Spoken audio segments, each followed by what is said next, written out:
we're talking with former avionics tech Wayne Anderson. Contacted us to let us know about that he observed and worked on systems back in prior to 2001, September 11th. Prior to that autopilot systems were being developed that could lock out the flight crew of the aircraft. Now, if that can happen, if there's technology to do that back prior to September 11th, it's very possible such technology could have been used on September 11th, locked out the flight crew.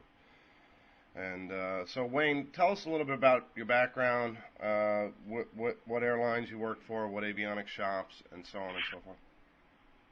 Yeah, and my background started in the Naval Air Reserve in active duty, working on fighters, avionics. And then after several years, I finally got a job with Braniff Airlines, and I worked on their 727 and DC-8 equipment. That was back in 78. Both on the system, and I worked in the avionics shop for a few months before the layoffs came and they shut down. And then a few years later, I got a job back with them again. It was a different company that had restarted the Braniff number 2, which was privately owned by Jay Pritzker. Started a group called Delford Aviation Services to break into the aircraft maintenance from Braniff into a fixed base operator for airlines, and that we could take contract work for just about any company that flew the equipment we were licensed to work on. And we expanded on those licenses quite a bit as customers brought more maintenance and overhaul manuals with them. And so we were working on DC-8, DC-9, MD-80, 727, 737, and later on we started working on 757 for a couple of customers.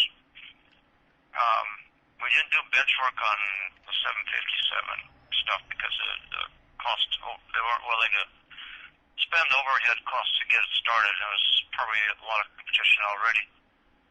So, but I did get a little experience on the systems.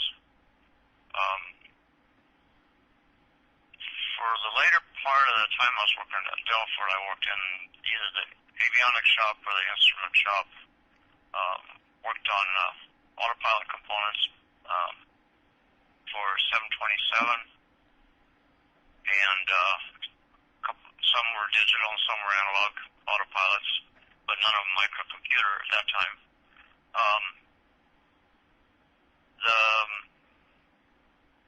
That was pretty much the time frame between the airline, Braniff Airlines and Delford Aviation. I worked there between the two, 16 or 18 years, something like that.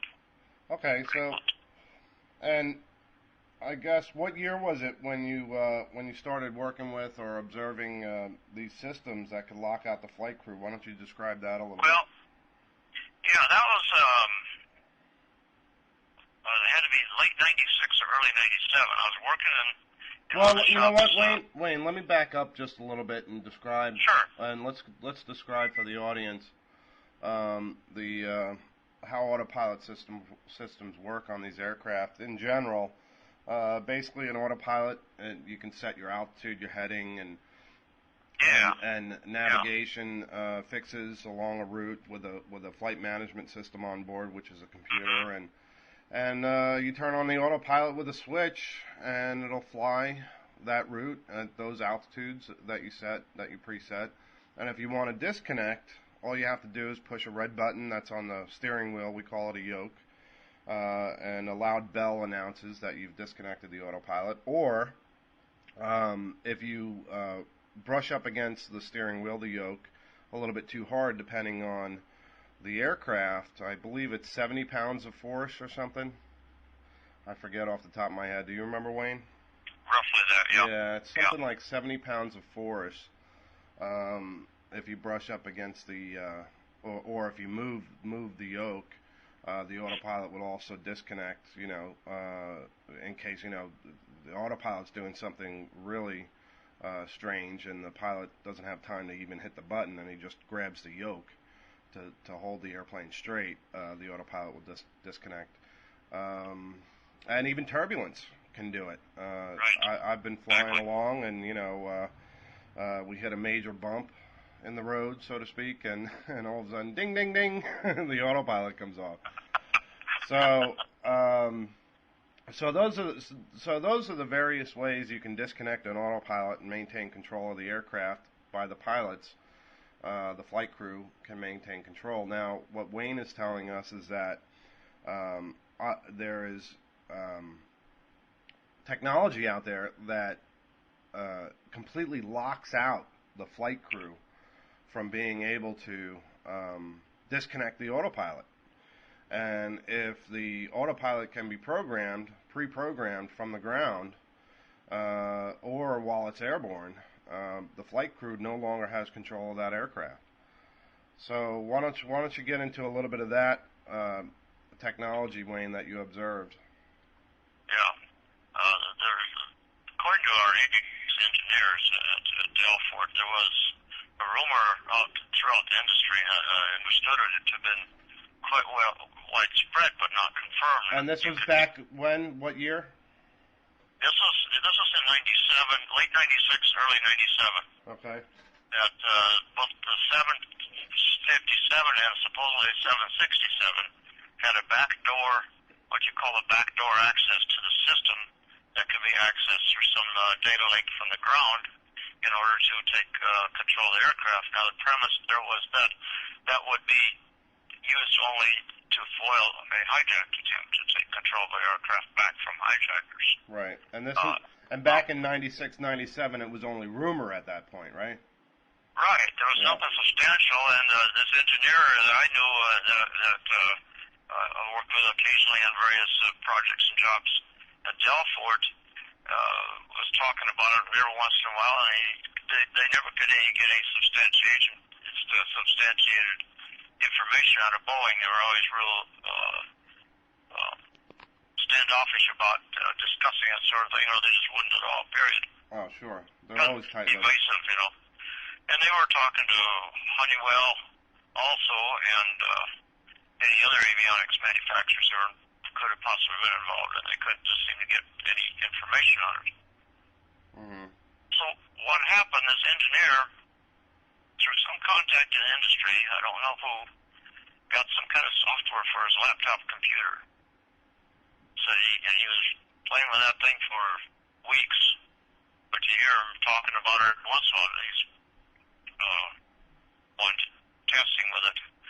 And then, of course, we had 757s in the hangar occasionally. I had one bay where occasionally we'd bring 757 in, and the maintenance people down in the hangar would do whatever mechanical work or avionics work on the systems. Right. We had one in, and it was going to be there for like 6 weeks. And this engineer begged or borrowed a Mode S transponder test set, a bench test set for the avionics shop, even though we weren't even intending to go in to that level of work. It was basically, we were done with the old technology, and the last 3 guys retired. They were going to shut her down. Right. And for those unfamiliar, Mode S transponder is? Well, it's a data link that uses a transponder, and it's separate from your Mode 3A and Mode C transponders. Right. So right now, basically, for those listening who same box. Yeah, for those listening who are unfamiliar, most aircraft today, they use what's called Mode C transponders, and that's what ATC, Air Traffic Control, can see on their radars. Basically, it takes the radar signal from air traffic control, and it amplifies it and sends it back, so the air traffic controller gets a good return on his radar screen. And what Mode C does is it also sends back altitude information that is more accurate than what a radar facility can do. And airspeed. Right, and well, yeah, airspeed as well. And Mode S transponders, they go a little bit further, and it's a data link. It's a data protocol where it sends data packets. Now, I'm not too familiar with it. I remember rumors of Mode S being circulated that we were all going to get Mode S, and I think some countries now mandate it, but I don't believe it's mandated in the United States yet, because obviously we don't have it yet. But Mode S transponders, they can send all kinds of data back, and I guess receive data as well. Is that right, Wayne? Right. It's fully bidirectional. Yes. Yeah. So it's almost like an uplink, where it could send and receive data. Is that correct? And even in the same box, the other part of the transponder, the traditional part of the transponder, doesn't necessarily have to be turned on for it to operate. Yeah. So now, what are you saying? Could the aircraft be programmed from the ground while it's airborne through the Mode S transponder? Route of flight? Well, here's what happened. This engineer set up a test on an aircraft that was down in the hangar, and they had it set up for doing what they call, quote, fly that autopilot, unquote, where we run a ground test and actually put the autopilot through its paces and watch what the flight controls do. Mm-hmm. And the mode switching does it from the panels, instrument panels. And that's the kind of test that you have to run very methodically by step-by-step procedure to return a autopilot to a service certified for flight after there's been any kind of maintenance done on it. Right. And even more extensive than that, for Mode 2 and Mode 3 ILS, it was even more extensive testing that the autopilot was involved in. Right, Category 2, yeah. Right. Mm-hmm. So, it's pretty common to run those tests. Sometimes it was an abbreviated test, depending on what was done on the system. Sometimes it was more extensive. So he set up to run a pretty extensive test on the hangar, and managed to get budget and time to employees to put all this together and run this test. It would take 2 to 3 hours, probably about 6 employees. He come and asked me if I'd help out and be kind of the go-between the avionics shop and the hangar downstairs, kind of the gopher, to observe at each end certain specific steps of the test and what the results were. Uh-huh. And so he plugged his laptop computer with that program he had into the Mode S transponder, and from the avionics shop we had, it was just through one wall, and there was the hangar where the airplane was. Right. And now he started running the test. He was in the shop, and the airplane was in the hangar, correct? Right. Okay, so he's not sitting in the actual airplane, and he's able to control the airplane. Is that's correct? He could have been. That's correct. He could have been anywhere that Mode S transponder signal would reach the airplane. That would have been the range, and it could have been like 70, 80 miles away. Okay. If he wanted to be. Okay, so what happened? Well, he borrowed a pair of handheld walkie-talkies from plant maintenance or something, so the guys down there could communicate directly from the cockpit up to the airplane, up to the avionics shop. He started running the deal and his program, and he had them run a autopilot test in whatever mode, I don't remember, probably heading mode, altitude hold, and the aircraft was simulating. They had air data tests that hooked up, so they had static airspeed and altitude information going into the airplane. Right. And had it simulated in a flight mode, which means that weight was off the landing gear. Right. And they were actually watching the flight controls move as they moved the heading bug on the heading adjustment on the instruments. On the test rack, and, right? On the aircraft itself. Okay. Yeah, but he was moving. He was moving these heading bugs on a test rack, and it was moving on the aircraft. No. Let's back up here.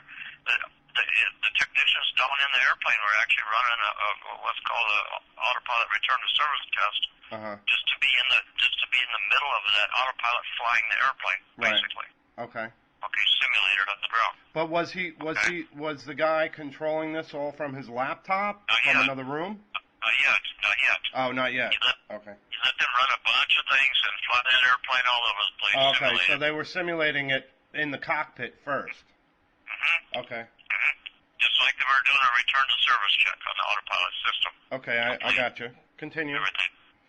And then he talked to him on the radio and said, okay, now I'm going to start this program, and I'm going to do some things that's going to cause some crazy indications down there if it works. And he started his program, and he gave the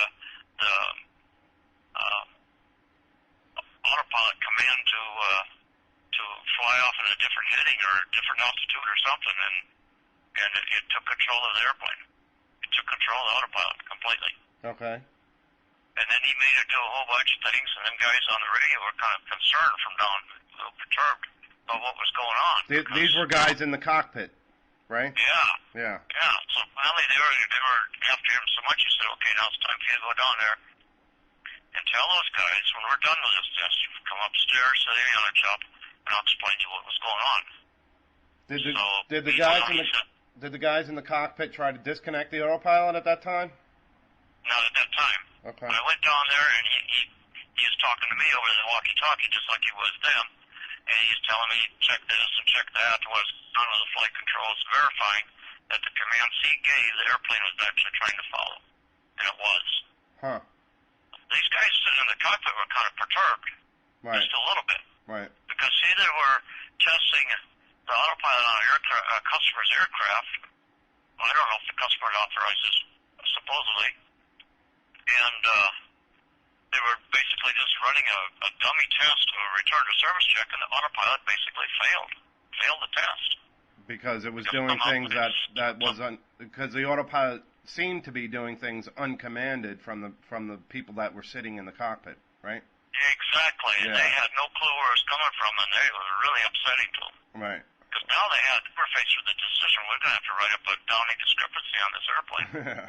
But later they find out that it was being controlled by some guy that was sitting in the avionics shop. Sitting up in the avionics shop. His little laptop computer. Now, how do we know that they couldn't have just?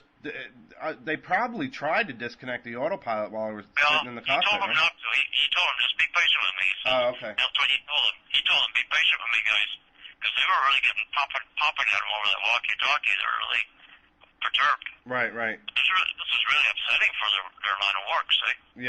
Yeah, absolutely. They're trying to do a return to service check, and the autopilot's going off and doing its own thing. Yeah, that's a major one. That's big. Although I can say in the aircraft every once in a while we call the autopilot George. We're like, oh, where's George flying to now? Because sometimes we might put in the wrong information, but we catch it pretty quick. But in this situation, George was doing some really, really strange things. It sounds like. Oh yes, pretty radical stuff that would be departure. Yeah. Long ways from what they were trying to do. Right. In their test.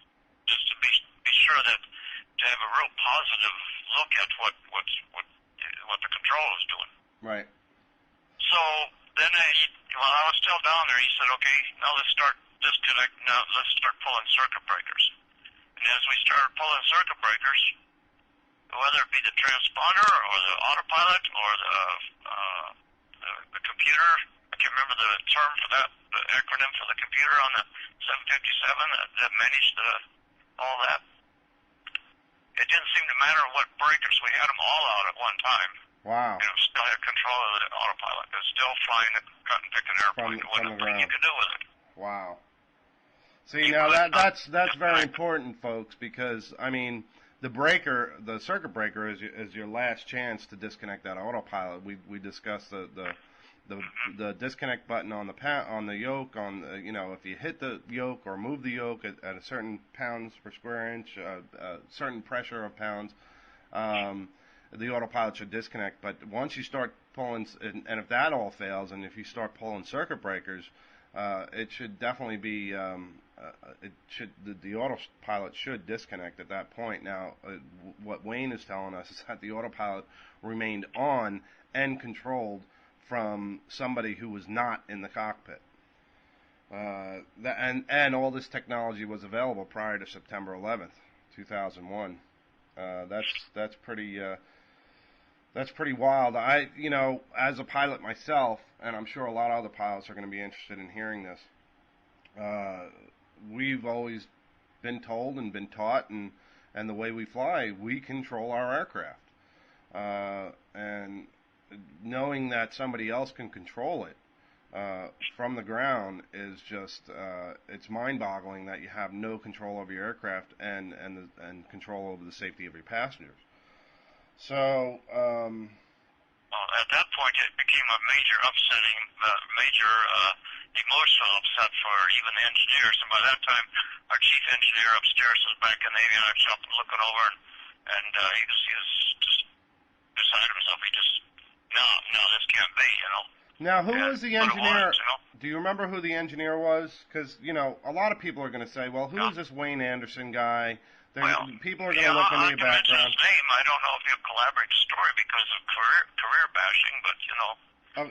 You know the engineer's name? Yeah, I'll tell it. His name was Dave Prentice. Prentice. And he was working for your shop, or was he a contractor with your shop? No, he was a staff engineer. So where did he get this technology? I don't know. He wouldn't tell you. I don't know.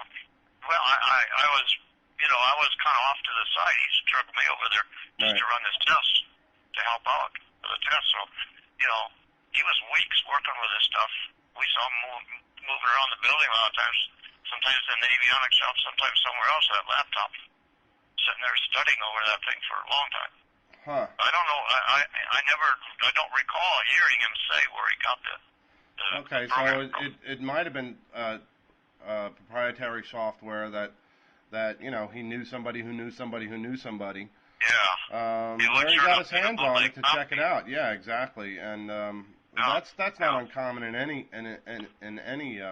type of you know engineering. One thing he did say that I do remember though about the software is that it was all it did was give high-level commands through the ATC transponder mode S to the flight.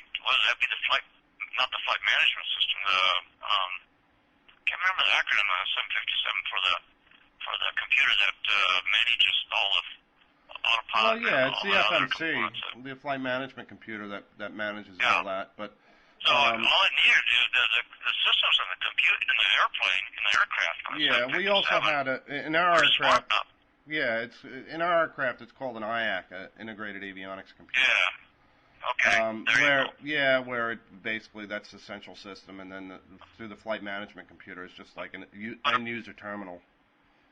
Apparently, the systems, the programs inside the computers inside of the aircraft avionics were so smart already that it just took a high-level command of sorts to tell it to go here, go there. You didn't have to give it all the control data because it already had that. Yeah, that's pretty amazing that it locked out. That software was able to program the computer to lock out all the breakers and everything else. I don't know the electronics behind it, but you know, you pull those breakers, you figure it's a hard wire. A hard line, you know, it's hardwired to the component that it's controlling, basically, that it's keeping the juice going. And there's the big problem with all that, and that is, you know, you got certified wiring diagrams and prints for every part of that airplane. Right. And it's all certified by the manufacturer and the FAA, and you know, it's what you go by. If you don't go by it, it's a violation of federal law. Yeah, and you know, this wasn't an aircraft designed for this type of technology. It's just software that went through a Mode S transponder, and that's what's so scary about it, because it could be done to any aircraft out there with a Mode S. But exactly, and it also tells us that if this test worked and proved that this could be done, which it did, it also says that somebody at the engineering level, the design level of the aircraft systems, when they were first designed and installed in the airplane, had to have already made this provision, this back door. Yeah, that's true. That's true. That's what you were saying. It would have to be. It would more than likely have to be industry wide for that series of airplanes. Yeah. And that's scary. Yeah, that certainly is. Now, I mean, there were rumors. After September 11th, there were rumors going around that this type of technology was going to be available, and they wanted to be able to lock out the flight crew and be able to control the aircraft from the ground. I mean, even the layman has heard of this technology, but it was after 9/11 where they were proposing it to lock out the flight crew and be able to return the aircraft to the nearest suitable airport or what have you, in the event of a hijacking. Now, proposing this stuff after September 11th, no pilot wanted any part of it. They want full control of their airplane, and to know that this technology was available prior to September 11th, and that you observed it being used, is the possibilities are endless that this could have happened on 9/11. Again, we don't like to speculate as an organization, but there are some people out there that there's a lot of questions. Yeah, there are some people out there that remain anonymous. They claim to be avionics techs. Some of these idiots that float around on the web, saying, "Oh, it's impossible to control the autopilot from the ground." No, that's not. And of course, he never puts his name to those claims. But we have numerous avionics techs that can testify in a court of law that an aircraft can be controlled from outside the aircraft. Now, I wasn't sure that they could lock out the flight crew from not being able to control it, but I guess you confirmed that right now, and that technology and the technology was available prior to September 11, 2001. Now let's get into a little bit of speculation. If anything was in the heat exchangers or the packs to knock out the flight crew on board the aircraft, and to a point where they, were incapacitated, these aircraft could have been controlled from the ground, no doubt about it. Complete to a full stop landing. Complete to a full stop landing, or complete to a full stop crash into one of these buildings. Let's hope not. Now, the other thing is, Flight 93, the aircraft that allegedly went down in Shanksville, there's a lot of controversy regarding that flight, whether or not the passengers really took over, and the last 3 minutes of the cockpit voice recording is missing, and they won't even release the tapes of the cockpit voice recording. A judge ruled that that those tapes will remain confidential and classified, but they did release transcripts, and the last 3 minutes are missing.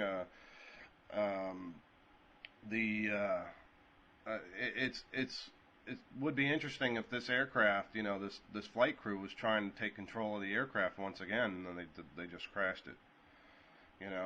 If it was taken over if the aircraft was taken over by somebody on the ground, and then the flight crew was trying to regain control, and then those who really had control of the aircraft ended up crashing it, or any combination thereof. Fighting the autopilot. It's interesting to see that on Flight 93, the flight data, and we go over this in our Chapter 3, Flight of United 93, that the autopilot remains on while there's full deflection of yoke movement. Yeah. See, now, for those who are unaware, what we described before is one of the modes for disconnecting the autopilot. If you bump that yoke past a certain point, it's going to disconnect. Now, this yoke had full deflection in roll, left and right, and forward and back, and the autopilot remained on. The autopilot should not remain on. The autopilot should have disconnected if there was that type of movement in the yoke.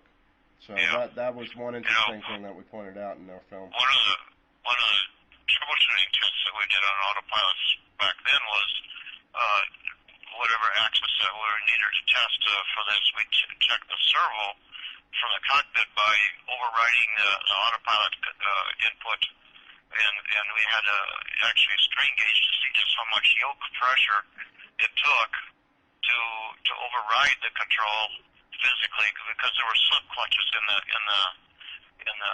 servo mechanism that allow you some mechanical override control, even though the autopilot was connected. And then once you went past a certain amount of pressure, then it would automatically disconnect the autopilot.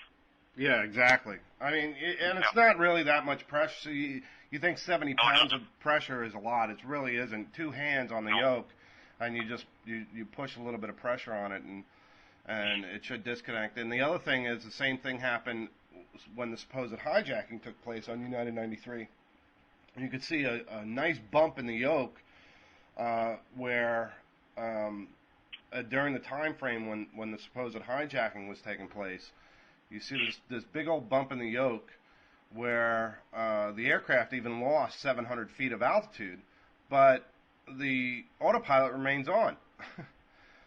The autopilot should have disconnected there as well. So I found that very interesting, and of course so did a lot of our pilots and pilots who viewed the presentation and then eventually signed up to join our organization. Yeah. So, okay. Overriding a manual like that, I might need to point out here that you can only override it so long, and then the friction clutch heats up, and then it won't let you override it anymore. Yeah, exactly. You don't be physically strong enough to override it. That's just a temporary manual so that you can immediately grab the yoke and do whatever you got to do, to put the airplane where you need it. Yeah. But once it starts to heat up and you're still exerting pressure on it, then it's got sensors that should disconnect the whole thing. Yeah, exactly. And the same thing goes for turbulence, because that's basically a bump on the control yoke. You know, exactly.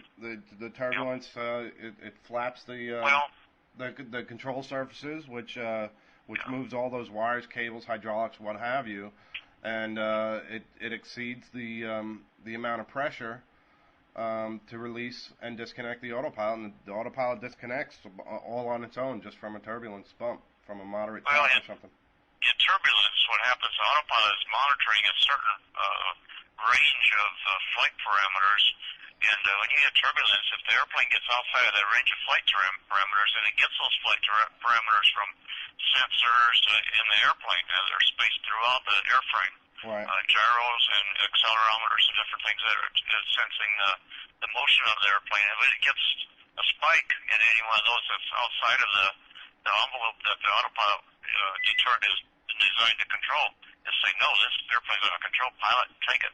Right. Yeah, that's probably another type of logic that it has as well. Yeah, I can see that. Again, I'm not familiar with all the types. Yeah. That's how the turbulence causes an autopilot to disconnect. I just expanded on it a little bit.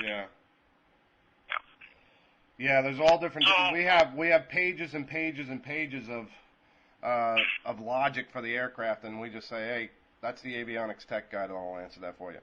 There you go. That's right. We get into our own language. I mean, it's just wild acronyms. We just drive the thing. On this test, the only thing we finally came to a conclusion, the only way you can disconnect to stop that autopilot from external control is either the person through the computer that was actually controlling it through remote would stop the program and release the control back to the pilots, or the only other way is to shut the complete electrical power off to the airplane in flight.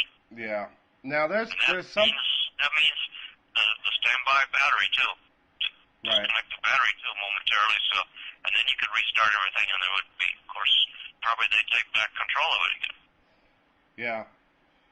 So it meant if you want to maintain control of the aircraft after that kind of an episode, that kind of experience in flight, better you fly manually and keep the autopilot disconnected.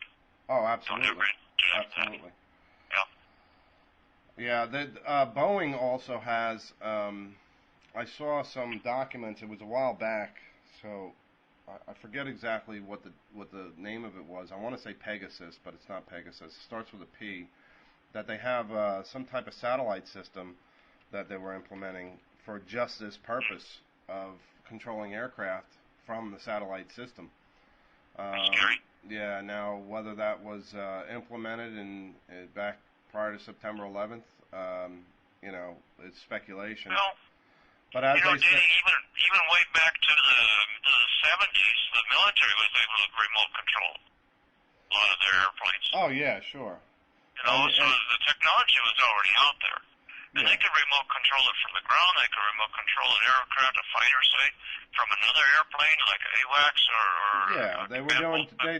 They had remote guided drones that they were shooting out of the sky with F4s back then. Yep. That's right. Yep. A4 So, Skyhawks, the technology's they were been doing around for a long time. Yeah, they did the Crusader. I think they were using those as drones for a while, and that's back in the 70s. Yep. Yeah. So. Yeah. I remember seeing when I was in the reserves, I was out at Point Mugu, California. There was a missile test station there, and I saw an F4 Phantom all painted up with the right markings to be remote controlled. Sure enough, it was. But the most important thing is that, you know, what we discovered here is that the autopilot can be, the flight crew can be locked out from disconnecting the autopilot, and that's very alarming. That's bizarre. Yeah, and of course, this technology, what you're saying, was available prior to September 11, 2001, which makes, that's why we need to find out the positive identification of these aircraft. And, you know, 4 aircraft allegedly crashed on that day, and the FBI didn't do anything to positively identify these aircraft, including the NTSB. And that's unprecedented. There's plenty of parts out there from photographs that we've seen, and they have done nothing as far as a criminal investigation. I mean, they had their man within, 2 hours of September 11th? They were saying Osama bin Laden all over the TV. So they didn't even try to see if there was any other type of nefarious purpose going on that day. And they even mention it in their report when I don't know if you've read the report, Wayne, but there was an FOIA request made to get part numbers matched up with their maintenance logs to see if the aircraft were ever positively identified, and the FBI says no, we didn't even try because, you know, we knew from the beginning who it was. Well, no, you know, you don't start with a conclusion and work your way from there. You start trying to look for, you know, evidence first, and then you draw your conclusions based on it. So it's alarming that that this technology was available, and I thank you for speaking out, Wayne. There's a handful of idiots out there that make excuses for the government story, but they'd never put their name on it. They claim that they have all types of expertise, and I'm sure once they listen to this that they'll try to counter what you have to say, and they're going to try to dig into your background, and of course they go after character assassination first because they can never debate the facts. But you know, that's the name of the game. That's what the Nazis used to do when they were trying to control their country as well. So it takes a lot of courage to do what you're doing, and I thank you for speaking out, my friend. Surely. I think, you know, those of us that do have some information, if we step up, then sooner or later it puts the pressure on them to at least come up with a different excuse than they had last week, you know? Yeah, exactly. And most times they come up with some wild excuses. I mean, we've heard everything from bird strikes to, you know, cutting out data. I mean, it's just ridiculous.